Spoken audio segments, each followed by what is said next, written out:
Guys, good news po tayo para sa mga naghihintay ng payout sa 4Ps para sa period 6. Nag-update na po ang Land Bank of the Philippines sa kanilang Facebook page na ang payout ng cash grants para sa mga beneficiaries ng Conditional Cash Transfer Program o Pantawid Pamilyang Pilipino Program ay nakaschedule sa Miyerkules ika-4 ng Pebrero 2026 via ATM withdrawal sa mga piling Land Bank servicing branches.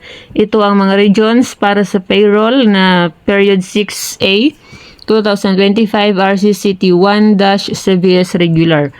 Ilocos Region, Region 1, Region 2 Cagayan Valley, Region 3 Central Luzon, Region 4A Calabarzon, Region 5 Bicol, Region 6 Western Visayas, NCR, CAR at Mimaropa. So yan po ang mga nakaschedule na payroll period para sa period 6A ngayong Miyerkules ika-4 ng Pebrero 2026.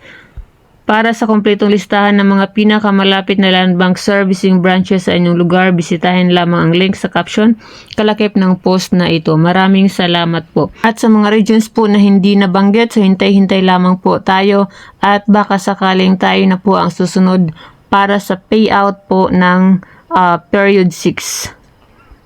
So, yung mga nakatanggap naman po ngayong noong nakaraang January, yun po ay kadalasan yun po ay sa period 5. So, tandaan po yung pagbabago sa 4Ps para sa period 6 na tanging ang buwan lamang po ng December ang matatanggap para sa period 6. So, ito ay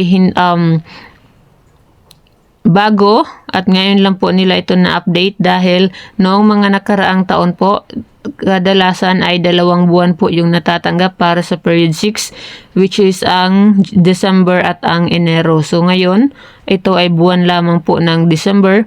Nag-post po ang DSWD ng update po na yan noong nakaraang December pa po. So may video din po tayo dito sa ating YouTube channel tungkol po dyan sa kanilang pagbabago para sa period 6 na 1 buwan lang po ang mapay out.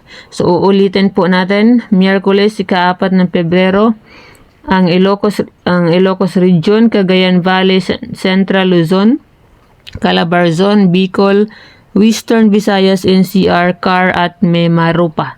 So maraming salamat sa panonood ng video na to at huwag kalimutan mag-subscribe para palaging updated sa ating mga panibagong videos.